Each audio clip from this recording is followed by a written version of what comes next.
अस्सलाम वालेकुम। आज मैं ऑस्ट्रिया के शहर माउथहाउज़न में मौजूद हूँ, जहाँ पे जो हम होलोकॉस्ट का लफ्ज़ सुनते हैं, जिसमें तकरीबन 6 मिलियन यहूदियों को क्लेम किया जाता है कि अंदाज़े के मुताबिक कत्ल किया गया था। तो उनको जिन कंसंट्रेशन कैंप्स में रखा जाता था, ये ऑस्ट्रिया का सबसे बड़ा कंसंट्रेशन कैंप है।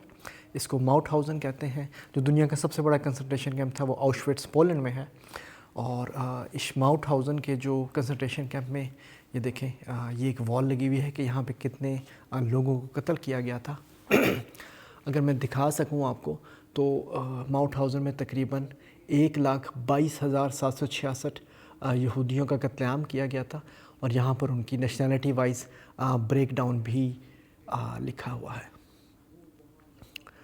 तो छोटा छोटा साथ साथ आपको ज़रा हिस्ट्री के बारे में भी बताते हैं कि ऑस्ट्रिया सिर्फ पढ़ने के लिए एक बहुत अच्छी जगह नहीं है, बल्कि इसकी बड़ी हिस्टोरिकल सिग्निफिकेंस भी है। तो आगे चलते हैं और देखते हैं कि इस कंसंट्रेशन कैंप में क्या होता था और कैसे इन यहूदियों का कत्लेआम किया जाता था। जी, अब मैं अंदर आ गया हूँ कंसंट्रेशन कैंप में। ये देखें, आपको यहाँ पे साइड्स पे ये बैरक्स नज़र आ रहे हैं। इन बैरक्स में इन तमाम यहूदियों को रखा जाता था। इनकी जो हाउसिंग कैपेसिटी है वो इतना ज़्यादा नहीं होती थी, लेकिन इन लोगों को भेड़ बकरियों की तरह अंदर ठूंसा जाता था और इंतहाई नामसाद हालात में इनको रखा जाता था। किसी किस्म की इनके पास कोई सिक्योरिटीज़ नहीं थी। ऑस्ट्रिया एक बहुत ठंडा मुल्क है, लेकिन यहाँ पे हीटिंग नहीं थी। जी, ये मैं आपको एक मॉडल बैरक दिखा रहा हूँ कि कैसे इनको यहाँ पे रखा जाता था। ये देखें, ये बेड्स होते थे। अगर मैं आपको सही तरीके से दिखा सकूं, देखें, एक एक बेड पे तकरीबन 3-3, 4-4 लोगों को सोना पड़ता था। कोई हाइजीनिक कंडीशन नहीं थी। देखिए, उसको रेप्लिका उन्होंने बनाया, कैसे गंदे बेड्स होते थे।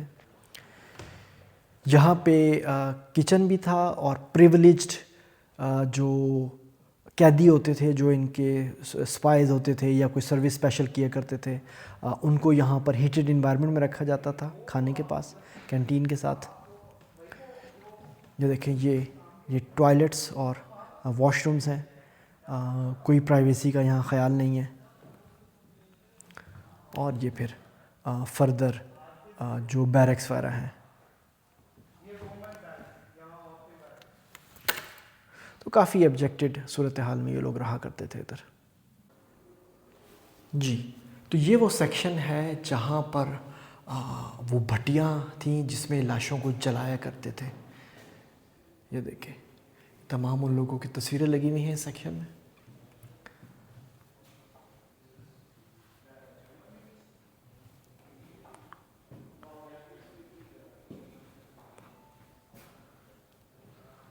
और ये वो भट्टियाँ हैं जहाँ पे ये तमाम लोगों को, जो मर जाते थे तो फिर यहाँ जला दिए जाते थे, क्योंकि इतने ज़्यादा लोग थे कि उनकी कब्रें नहीं खोदी जा सकती थी, उनके सिमेट्री नहीं, ग्रेवयार्ड नहीं बनाया जा सकता था। तो जो सबसे आसान तरीका था वो इनको जला दिया जाता था। और अभी आपको नेक्स्ट जगह दिखाते हैं कि कैसे वो गैस चैम्बर्स हैं जिनमें उन्हें उनको मारा जाता था, और उन लोगों की हड्डियाँ और उनके नाम भी प्रिजर्व हैं। जी, तो ये सेक्शन आ गया है जिसमें रूम ऑफ नेम्स है ये, जिसमें उन तमाम लोग जो यहाँ पे मारे गए हैं, वो 1,22,000 जो मैंने आपको शुरू में दिखाया था, ये उनके नाम लिखे हुए हैं। ये देखें, ये देखें।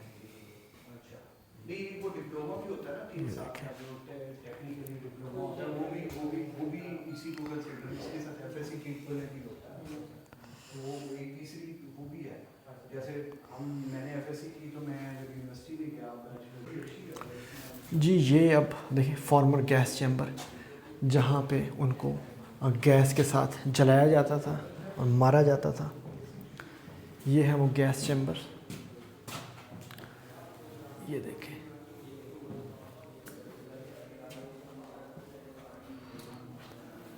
ये देखें, ये वो गैस चैम्बर है।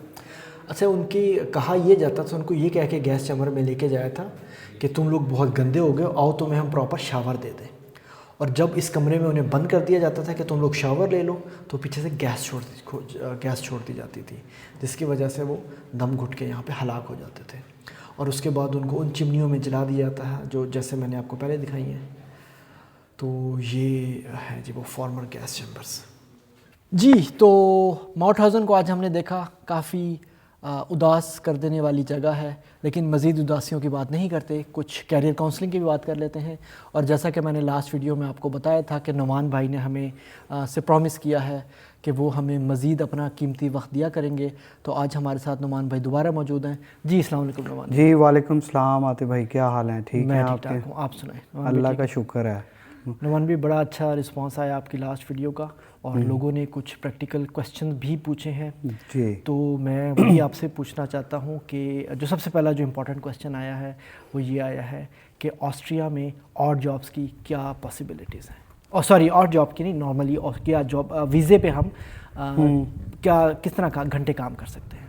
सबसे पहले आतिफ भाई मैं आपको बताता हूँ कि लीगली आप जब स्टूडेंट वीज़ा पे आते हैं तो ये डिपेंड करता है कि आप किस डिग्री प्रोग्राम में आए हैं। पहले अगर आप बैचलर्स में आते हैं तो बैचलर्स में जो है वो आपको 10 घंटे अलाउ होते हैं ऑफिशियली पर वीक, और मास्टर्स और पीएचडी अगर करने आते हैं तो आपको 20 आवर्स अलाउ होते हैं नॉर्मली। मतलब इनके के बैचलर्स में वर्कलोड ज़्यादा होता है, इस वजह से वो 10 आवर्स पर वीक अलाउ करते हैं, और बाकी मास्टर्स और पीएचडी में जो है वो 20 आवर्स पर वीक अलाउ करते हैं आपको।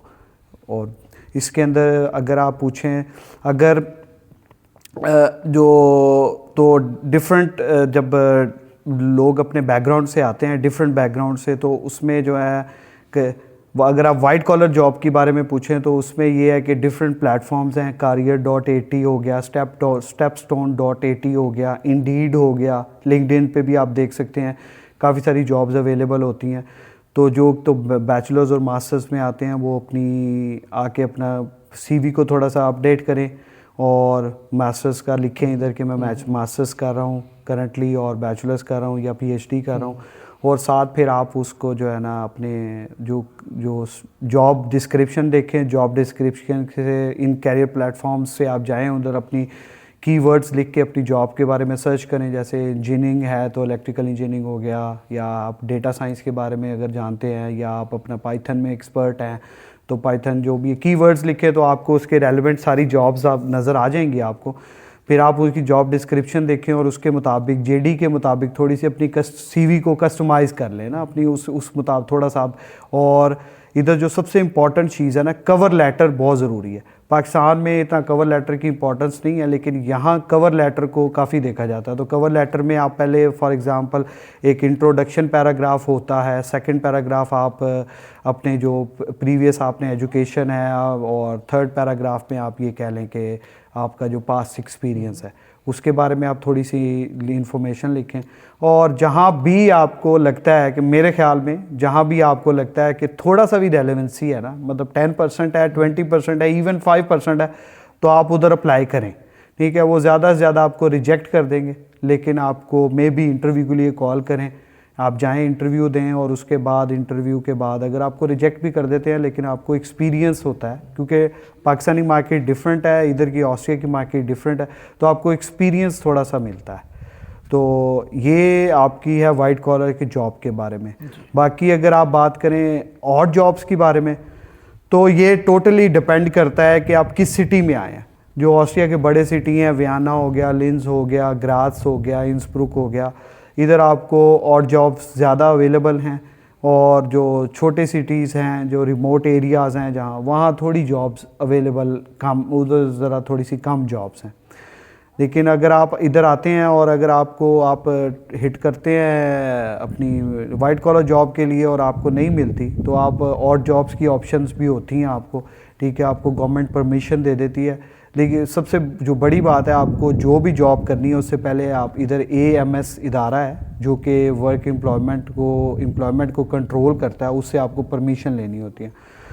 तो नॉर्मली वो जॉब, जब भी आपको जॉब मिलती है उसका कॉन्ट्रैक्ट होता है, उनका एक फॉर्म है, वो फिल करके आप उधर सबमिट करते हैं। तो within 1 week 2 weeks depend करता है, कभी 1 मंथ भी लग जाता है, तो उसमें आपको उसकी परमिशन आ जाती है और उसके बाद आपको काम करने की इजाज़त होती है। जो और जॉब्स हैं जैसे बड़े सिटीज़ हो गए हैं, उसमें ज़्यादा और जॉब्स जिसमें आप कह लें कि डिलीवरी की जॉब्स हैं बहुत ज़्यादा।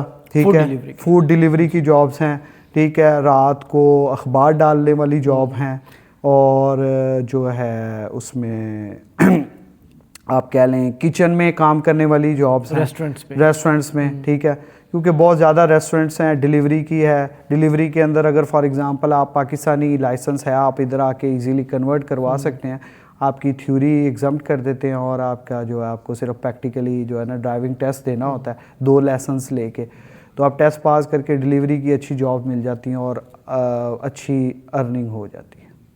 सही है। तो व्यूअर्स, ये आज की जो हमने अभी जो कन्वर्सेशन थी उसमें हमने नुमान भाई से ये पूछा कि आपको कितने घंटे अलाउड है जॉब करना स्टूडेंट वीज़े पर, प्लस प्रोफेशनल जॉब्स कैसे ढूंढनी है। नुमान भाई ने 2-3 प्लेटफॉर्म्स बताए हैं, मैं उसके यूआरएल्स भी लगा दूंगा वीडियो के नीचे।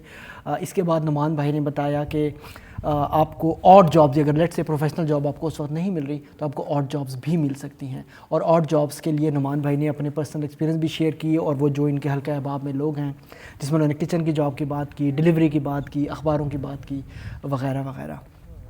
तो जी नुमान, जो की पॉइंट है ना, अगर आपको वाइट कॉलर जॉब नहीं मिल रही फॉर द टाइम बिंग, आपको लिविंग कॉस्ट को बेयर करने के लिए आपको अगर जॉब और जॉब्स की ज़रूरत है, तो मेरा जो पर्सनल एक्सपीरियंस है ना वो ये है कि आपको किसी से बात करने की ज़रूरत नहीं है। आप अपनी सीवी को थोड़ा सा प्रिपेयर करें उस जॉब के मुताबिक, जैसे रेस्टोरेंट फील्ड है तो उस जॉब के मुताबिक कि मैंने काम किया हुआ है रेस्टोरेंट में, किसी में थोड़ा सा झूठ सच लिख दें थोड़ा बहुत, लेकिन उसमें ये है कि वो फिर आप जाएं और ख़ुद पर्सनली जाके लोगों से, बहुत सारे रेस्टोरेंट्स हैं वहाँ जाएं। जैसे अगर आप लिंस की बात करें तो एक बहुत बड़ा मॉल है इधर प्लस सिटी, तो मेरे काफ़ी सारे जो हमारे स्टूडेंट आए थे उन्होंने मुझे ये जॉब के बारे में मैंने कहा था, मैंने उनको यही बताया और वो प्लस सिटी गए हैं तो उनको नेक्स्ट डे जॉब मिल गई है। ठीक है, इसमें तो जॉब्स यहाँ बेशुमार हैं। जैसे नुमान भाई ने लास्ट टाइम भी बात की थी, जैसे मैं भी कहता हूँ कि ऑस्ट्रिया में जॉब अपॉर्चुनिटीज़ बहुत ज़्यादा हैं,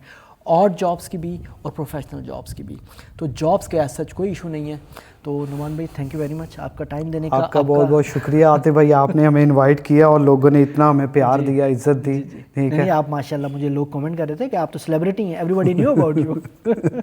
वो ग्रुप है उसमें, आजकल तो मैं ज़्यादा इन नहीं हूँ, पहले था काफ़ी, तो आजकल मसरूफियत होती है जॉब की और बाकी चीज़ों की, तो इस वजह से थोड़े कमेंट, लेकिन लोग जो हैं वो सर काफ़ी ज़्यादा आपस में अपनी जो भी मसले मसाइल हैं वो लिखते हैं, उससे फिर काफ़ी सारा दूसरों लोगों को एक्सपीरियंस मतलब वो अपना जो उनको प्रॉब्लम्स आ रही होती हैं उनको आंसर्स मिल जाते हैं। तो आज हम सिर्फ यहीं पे इख्तिताम करेंगे आज की वीडियो का, और आपका जो आज का जो क्वेश्चन था वो हमने जवाब दे दिया है। होपफुली इससे आपको कुछ वैल्यू मिली होगी। मज़ीद अगर आपके कोई क्वेश्चंस हैं तो काइंडली उनको आप कमेंट्स करें। नुमान भाई के आप फेस ग्रुप पे भी जाके भी कर सकते हैं, इस वीडियो के नीचे भी कर सकते हैं।